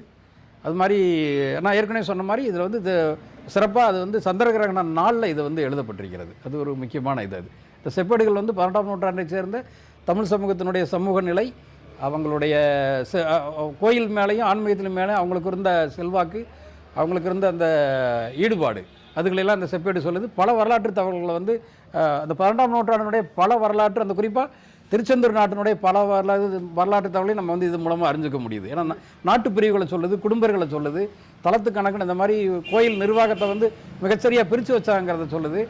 ஒரு பட்டம் எழுதி கொடுக்குற போது, உழைக்கிற பட்டம் எழுதி கொடுக்குற போது இருந்த வாங்கினவங்க, வாங்க போகிற கொடுத்தவங்க, அது மாதிரி கையெழுத்து போட்டவங்க, சாட்சிகள், இது மாதிரியான ஒரு அருமையான அமைப்பை வேறு மிகச்சரியாக சொல்லுது. பட்டயம் எல்லா வகையிலையும் ஒரு அற்புதமான பட்டயம் இது. இல்லை, இது வந்து கோயில் நிர்வாகம் எழுதி கொடுத்ததா? இப்போ நீங்கள் அந்த 18ஆம் நூற்றாண்டு காலம்ன்றும்போது மன்னராட்சி காலம், கிட்டத்தட்ட வந்து நாயக்கர் ஆட்சி காலத்தில் இருக்கு. நான் மன்னர்களுடைய கட்டுப்பாட்டில் இல்லை மேற்பார்வை இல்லாமல் இது வெளியில் வந்திருக்குமா, இல்லை அவங்க கொடுத்த இது எப்படி எடுத்துக்கிறது? நல்ல கேள்வி. அது வந்து இந்த 1730 இந்த செப்பேடு எழுதினது நம்முடைய கணிச்சதுப்படி 1738 ஆகஸ்ட் மாதம் 29ஆம் தேதி எழுதியிருக்காங்க 18ஆம் நூற்றாண்டில். இந்த 1738 அப்படிங்கிறது வந்து ராணிமங்கம்மாளுடைய வாரிசு, அந்த ராணி மீனாட்சியினுடைய கடைசி ஆட்சி ஆண்டு. அதே மாதிரி திருவிதாங்கூர் சமஸ்தனுடைய ராஜா மார்த்தாண்டவர்மா அவருடைய கடைசி ஆட்சி ஆண்டு. அதாவது இறுதி பகுதிகள் அவங்களாம். அதுக்கு ராணி மீனாட்சி கொடுத்த கொடையினுடைய ஆவணங்களும் இருக்கு, மார்த்தாண்டவர்மா கொடுத்த கொடையினுடைய ஆவணங்கள் இருக்கு, கொடை ஆவணங்கள் இருக்கு. ஆனா இவங்க அதான் சொல்ல வரேன். ஆமா, அதான் சொல்ல வரேன். அதாவது ஆனா ராணி மீனாட்சியோ திருவிதாங்கூர் சமஸ்தானமோ இந்த கோயில் மேல ஆக்கிரமிப்பு இருந்தது அல்லது இந்த கோயிலை வந்து அவங்க நிர்வாகத்தின் கீழே இருந்தது அப்படின்னு சொல்றதுக்கான முழு ஆவணங்களும் இல்லை நமக்கு. ஏன்னா இந்த குறிப்பிட்ட இது வந்து மதுரையிலிருந்து ரொம்ப தூரம் இருக்கு. ஸோ பாளையப்பட்டுனுடைய ஆட்சி இங்கேயே நேரடியாக இருந்திருக்கிறதுக்கு வாய்ப்பு இல்லை. அது மாதிரி இவங்க திருவிதாங்கூர் சமஸ்தானத்துலேருந்து ரொம்ப தூரத்தில் இருக்கு. அதனால ஒரு தனிப்பட்ட ஒரு சுதந்திரமான ஒரு சுயாட்சி அமைப்பாக அந்த 12ஆம் நூற்றாண்டில் இந்த கோயில் கணக்கார தாளத்தார்கள் இந்த குடும்பங்கள்லாம் ஒரு சுயாட்சியாக இருந்திருக்கிறதுக்கான வாய்ப்புகள் ரொம்ப அதிகமாக இருக்கு. இல்லைன்னா எழுதுற போதே குடும்ப கட்டுப்பாட்டில் அப்படி இருந்திருக்கலாம். ஊர் குடும்ப கட்டுப்பாட்டில் இது இருந்துக்கிறதுக்கு வாய்ப்பு இருக்கு. இவங்க வந்து ஆன்மீகத்திலேயே அந்த கோயில் மேலே இருக்கிற செல்வாக்குனால அவங்க அந்த நிலத்தை வாங்கியிருக்கிறாங்க. ஒரு மடம் கட்டுறதுங்க. ஆனால் இவங்க வாங்கின குடும்பங்கள் செல்வாக்காகவும் கோயில் கூட மிக நெருங்கிய தொடர்பில் இருந்தவங்கிறது புரியுது. ஒருவேளை அதாவது அதுதான் நம்ம எப்படி எடுத்துக்கிறதுன்னு இது அப்படி எடுத்துக்க வேணாம். அதாவது ஒரு குடும்பர்கள் திருச்செந்தூர் கோயிலினுடைய மேல்மட்ட இது இப்போ ஒரு அரசு வகையில் ஒரு திருவிதாங்கர சமஸ்தானம் மாதிரியோ அல்லது ராணி மீனாட்சி மாதிரியோ ஒரு மேல்மட்ட இதில் எல்லா குடும்பர்களும் உட்காந்துருந்து இதை எழுதுனாங்க அப்படிங்கிறதுக்கான இது இல்லை. அது இந்த செப்பேடு சொல்லலே இல்லை. அது அந்த இடத்துல சைலண்டாக இருக்குது. மன்னரோ இல்லை ஜமீன்தாரோ யாருமே அவங்களுடைய நேரடி கட்டுப்பாட்டில் இருந்து எழுதி கொடுத்தது இல்லை. அப்படி இல்லை. ஏன்னா எல்லா செப்பேடுகளும் அது வந்துடும். ஒரு கல்வெட்ட ஒரு செப்பேடு ஆரம்பிக்கிற போது இந்த மன்னருடைய இத்தனாவது ஆட்சி இத்தனாவது மன்னருடைய ஆட்சியாண்டில் இத்தனாவது மன்னருடைய காலத்தில் இந்த செப்பேடு எழுதினாங்க சொல்லணும். இதில் வந்து ராணி மீனாட்சியும் சொல்லலை, இவர் ராஜாராம் மார்த்தாவும் சொல்லலை. ஏன்னா சொல்லியிருக்கணும். அவர் நம்பியார்கள் உள்ள இருக்காங்க. நம்பியார்கள் உள்ள இருக்கிற போது இவங்க வந்திருக்கணும். நம்ம நம்பியார்கள் வந்து தானத்தாராக இருந்தபோது திருவிதாங்கூர் சமஸ்தானத்தினுடைய ஆட்சி இருந்திருக்கணும் இல்லையாங்க. ஆனால் அது மேலே சொல்லலையே, அவங்க வந்து அந்த இது சொல்லலை. அதே மாதிரி ராணி மீனாட்சியினுடைய அவங்களுடைய ஆட்சியாளர்களோ அல்லது அவங்களுடைய நிர்வாகத்தாரோ இருந்ததுக்கான நேரடி சாட்சிகளும் இல்லை. அதனால் இது வந்து சுதந்திரமான ஒரு அமைப்பாக இருந்திருக்கணும். அதனால அரசுகிட்ட கேட்காம ராணியுடைய ஆட்சி வந்து அந்த குழப்பமான ஆட்சி. அப்போ இந்த இறுதி கட்டம் அந்த அளவுக்கு அந்த முடிகிற காலகட்டம். அப்போ வந்து இவங்க வந்துட்டாங்க, கிழக்கிந்திய கம்பெனி வந்துருச்சு, சந்தா சாஹிப் படையெடுப்பு நடந்தது. இவங்க ராணி மீனாட்சிக்கு பின்னாடி வந்து திருமலை நாயக்கர், பங்காரு திருமலை நாயக்கர்னு பேர். அவர் அந்த பங்காரு திருமலை இரண்டாம் திருமலை நாயக்கர்பாங்க. அவரே வந்து ஆட்சி அதிகாரத்துக்கு போராடிட்டு இருந்தது. ராமநாதபுரம் சமஸ்தானம் இவங்க புதுக்கோட்டை வந்து கவனம் செலுத்திருக்க மாட்டாங்க. ஆமா, இவங்க ரொம்ப அந்த ஒரு குறிப்பிட்ட இந்த 18ஆம் நூற்றாண்டுல இந்த தேதி இருக்குது பாருங்க. இது வந்து மதுரை ஆட்சியிலையும் ரொம்ப குழப்பமான சூழ்நிலை, திருவிதாங்கூர் ஆட்சியிலும் ரொம்ப குழப்பமான சூழ்நிலை. இது இவ்வளவு குழப்பத்தில் இவங்க இந்த மிக தூரத்தில் இருக்கிற இந்த கோயில் மேல கவனம் செலுத்துறதுக்கு வாய்ப்புகள் இல்லை. அப்படி இருந்திருந்தால் இந்த செப்பு பட்டயம் அதை வந்து சொல்லியிருக்கும். இன்னாருடைய ஆட்சி காலத்தில் இருந்ததுன்னு சொல்லும். குறைஞ்சபட்சம் அவங்க பேரையாவது சொல்லியிருக்கும். திருவிதாங்கூர் சமஸ்தானத்தோ ராணி மீனாட்சியினுடைய இதவோ கொஞ்சம் குறைஞ்சபட்சம் எதுவுமே சொல்லலை. சுதந்திரமான ஒரு ஆட்சியில் அவங்க அது இருந்தது அப்படிங்கிறத இந்த தலத்தார் தனத்தார் நாட்டு கணக்கு இவங்கெல்லாம் இருந்து சேர்ந்து பண்ணாங்கிறது இது வந்து சொல்லுது. அப்படி தான் நமக்கு வந்து யூகிக்க முடியுது, அப்படி தான் புரிஞ்சுக்க முடியுது. இது நமக்கு கிடைச்ச இந்த செப்பேடு வந்து நமக்கு அதாவது ஒரு தமிழ் சமூக வரலாற்றுக்கும் குடும்பங்களுடைய சமூக வரலாற்றுக்கும் வந்து ஒரு பெரிய பொக்கிஷம்னு சொல்லலாம் இதை. ஏன்னா இது 18ஆம் நூற்றாண்டில் நிலவிய ஒரு ஆன்மீக சமூக சூழலை வந்து இந்த செப்பேடு ரொம்ப தெளிவாக படம் பிடிச்சி காமிக்குது. ஒரு சமூக நிலை, ஆன்மீக நிலை எல்லாத்தையுமே இந்த செப்பேடு வந்து ரொம்ப அழகாக சொல்லுது. அந்த காலத்தில் அதாவது தமிழ் சமூகம் வந்து கோயில் நிர்வாகத்தை எப்படி வந்து சரியாக பிரித்து காமிச்சது, தலத்தார் தானத்தார் நாட்டு கணக்குன்னு எப்படி பிரிவுகளை வச்சு கோயில் நிர்வாகம் பண்ணதுங்கிறத காமிக்குது. அதே மாதிரி நாட்டு பிரிவுகள் வந்து மிகச்சரியாக சொல்லுது. அந்த 9 நாட்டு குடும்பர்களை பேரை சொல்லி 9 நாட்டு குடும்பர்களுடைய நாட்டு பிரிவுகளையும் இது வந்து சொல்லுது. அதே மாதிரி திருச்செந்தூரை வந்து அந்த காலத்தில் வந்து மாகாளி சதுர்வேதி மங்கலம் திருச்செந்தூருக்கு ஒரு பேர் இருந்ததுங்கிறதுன்னு சொல்லுது. திருவிடையாட்டம்ங்கிற முருகன் நிலத்துக்கு கொடுக்கக்கூடிய தொடை, அதாவது முருகன் நிலத்தை சார்ந்த கொடைகள் பூரா திருவிளையாட்டம்ங்கிற பேரில் இருந்தது அப்படிங்கிறது இந்த செப்பேடு வந்து தெளிவாக சொல்லுது. தென் பகுதியில் தென் தமிழ்நாட்டில் இந்த செப்பேடு எழுதப்பட்ட காரணத்தினால அதற்கு பகுதியில் இருந்து அந்த திருவிதாங்கூர் சமஸ்தானத்துடைய அந்த கொல்லம் ஆண்டு, அந்த கேரளாவினுடைய அந்த கொல்லம் ஆண்டி இந்த செப்பேடு வந்து சொல்லுது. இது அந்த பகுதியில் இருக்கிற எல்லா கல்வெட்டு செப்பேடுகளும் இயல்பாக வர்றது தான். அது மாதிரி அதனுடைய அந்த பஞ்சாங்க குறிப்புகளை வந்து மிக தெளிவாக சொல்லுது. ஒரே ஒரு தவறு இருந்தால் கூட அந்த பஞ்சாங்க குறிப்புகளை வந்து இது மிக தெளிவாக சொல்லுது. வார்த்தைகள் கிளிக்கட்டாக அந்த மாதிரி கருவேல் பத்தாங்கிற அந்த ஒரு இலக்கியமான வார்த்தைகளும் இந்த செப்பேடு வந்து ரொம்ப நல்லா சொல்லுது. அது சமூகங்களை குறிப்பிடுற போது, ஒரு பேரை குறிக்கிற போது பேரினுடைய பின்னாடி 18ஆம் நூற்றாண்டில் வந்து அவங்க பின்னாடி எல்லாருமே சமூகங்களுடைய பேரை போட்டுக்கிட்டாங்க. இப்போ செட்டியார், கரையாளன், பிள்ளை, குடும்பர் அப்படின்னு அந்த பேர் இருந்தது அப்படிங்கிற அந்த நூற்றாண்டு சமூக நிலையும் இந்த செப்பேடு நல்லா சொல்லுது.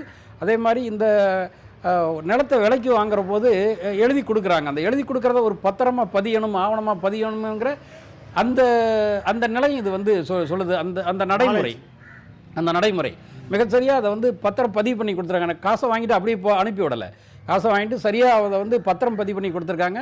தற்காலத்தில் இருக்கிற அந்த நவீன சேல் டீடு மாதிரி அவங்க வந்து நில விலக்கிரய பத்திரம் அப்படிங்கிற வார்த்தையை இந்த செப்பேடு சொல்லுது. அந்த காலத்தில் இந்த இது இருந்தது. அது கையெழுத்து போடணும்னு அந்த இதில் தெரிஞ்சிருக்கு. அதே மாதிரி சாட்சிகளையும் சேர்த்திருக்கு. வழக்கமாக 2 சாட்சிகள் இருந்தாவே போதும். ஆனால் இதில் 5 சாட்சிகளை வந்து ரொம்ப ஸ்ட்ராங்காக போட்டிருக்கு. அது மாதிரி இந்த குடும்பர்கள், இந்த தென் இருகரை நாட்டை சேர்ந்த குடும்பர்கள் வந்து நிலம் வாங்குற அளவுக்கு செல்வாக்காக இருந்தாங்கிறது புரியுது. நிலம் அதாவது கோயிலில் செல்வாக்கு செலுத்தியவருங்கிறது புரியுது. அதே மாதிரி நிலம் இருந்த அந்த நிலம் வாங்குற அளவுக்கு இவங்ககிட்ட செழிப்பு இருந்ததுங்கிறது புரியுது. அவங்க அந்த மாதிரி ஒரு செல்வ செழிப்பாகவும் கோயிலினுடைய இடைவிடாத தொடர்பும் அவங்களுக்கு இருந்ததுனால தான் கோயில் நிர்வாகம் வந்து இவங்களுக்கு எளிதாக மாற்றிருச்சு. அந்த நிலத்தை வாங்கி கொண்டு போய் இதில் ஒரு முக்கியமான விஷயம்னா, இந்த நிலத்தை வாங்குறவங்க வாங்குறவங்க வந்து இந்த நிலத்தை தவறாவோ இதுக்கோ வந்து பயன்படுத்திடக்கூடாது அப்படிங்கிறத கோயில் நிர்வாகம் எப்போவுமே இருக்கும். நம்ம சாதாரணமாக ஒரு வண்டியை விற்றோம்னா கூட, நமக்கு தேவையில்லாத பொருளை விற்றோம்னா கூட ஒரு நல்லாளை பார்த்து விற்போம். நம்ம ஒரு காரை ஒரு பைக்கை விற்கிற, ஒரு காரை விற்கிற, நம்ம கூட நம்ம போராட ஒரு உயிரில்லாத பொருளாக இருந்தால் கூட போராட நல்லா இருக்கணும்னு சொல்லி விற்கிற ஆளுங்க நம்ம. அது மாதிரி இந்த கோயில், அது முக்கியமாக கோயில் நிலத்தை கொடுக்குற போது இதை வாங்குறவங்க அதை வந்து சரியாக பயன்படுத்தணுங்கிற அந்த எண்ணத்தோடு தான் இதை இவங்க கிட்ட கொடுத்துருக்காங்க. இதை வாங்கி இந்த குடும்பங்களும் வந்து அதுக்கு வந்து தீங்கு செய்யாமல் மிக சரியாக அது வந்து மடமெல்லாம் கட்டியிருக்காங்க. அவர் ஐயா சொல்கிறார், அதில் மடம் கட்டியிருக்கிறோம், இப்போ ஒரு புதிதாக மடம் கட்டி அடுத்து திறப்புலா பண்ண போகிறோம்லாம் சொல்கிறாங்க. அது மாதிரி ஏற்கனவே அதில் மடம் இருந்ததுன்னு சொல்கிறாங்க. அதனால் திருச்செந்தூர் முருகனுடைய திருப்பணிக்காக மற்ற பகுதியிலிருந்து வரும் மக்கள் தங்கி அந்த மாதிரி ஆன்மீக இதெல்லாம் பண்ணணும், சேவையெல்லாம் பண்ணணும், அந்த மாதிரி ஆன்மீக பணி மேற்கொள்ளணும் அப்படிங்கிறதுக்காக வேண்டி இந்த மடங்களை கட்டி விட்டுருக்கலாம். இந்த மடம் அந்த குறிப்பிட்ட பணிக்காக இருந்திருக்கலாம் அப்படிங்கிறத யூகிக்க முடியுது. எவ்வாறாயினும் இந்த செப்பேடு வந்து நம்ம 18ஆம் நூற்றாண்டுடைய தமிழ் சமூகம், குடும்பங்களுடைய சமூகத்தை ஒரு மேலாய்வு செய்வதற்கான ஒரு நல்ல செப்பேடு இது. உறவுகள் பார்த்துருப்பீங்க, இது வரைக்கும் நீங்கள் பார்த்துருப்பீங்க, இந்த காணொலியுடைய முழு தொகுப்பை பார்த்துருப்பீங்க, கேட்டிருப்பீங்க. கிட்டத்தட்ட 18ஆம் நூற்றாண்டு காலகட்டத்தில் வாழ்ந்த மல்லர் எனும் தேவேந்திர குல வேளாளர்கள் குடும்பங்கள் அவர்கள் எவ்வளவு செல்வந்தராக நில உடைமையாளர்களாக வாழ்ந்தார்கள் என்பதற்கான ஒரு சாட்சி, ஒரு பொக்கிஷம் தான் இந்த செப்பேடு. இதன் ஊடாக நாம் அறிந்து கொள்ள வேண்டியது, இன்றைக்குமே இந்த சமூகம் உற்பத்தி சமூகமான மல்லர் எனும் தேவேந்திர குல வேளாளர்கள் இவர்களுடைய ஆளுமையை, இவர்களுடைய குடும்ப ஆட்சி முறையை இது மேலும் நமக்கு வந்து உறுதிப்படுத்துது. தொடர்ச்சியாக இது மாதிரியான வரலாற்று செப்பேடுகள், ஆவணங்கள், கல்வெட்டுகளை தொடர்ச்சியாக நம்ம தேடி பயணிக்கிறோம். அடுத்தடுத்த காணொலிகளை இது மாதிரியான புது தகவல்களை உங்களுக்கு கொடுக்க காத்திருக்கிறோம். தொடர்ந்து காத்திருங்கள். இது மாதிரியான வரலாற்று தகவல்களை பேணி பாதுகாருங்கள், அடுத்த தலைமுறைக்கு கடத்துங்கள், வாசியுங்கள், தொடர்ந்து படியுங்கள், வரலாற்றை தேடுங்கள். வரலாறு தான் நம்மளை நிலைநிறுத்தும். இன்றுமே தொடர்ந்து இணைந்திருங்கள். நன்றி, வணக்கம்.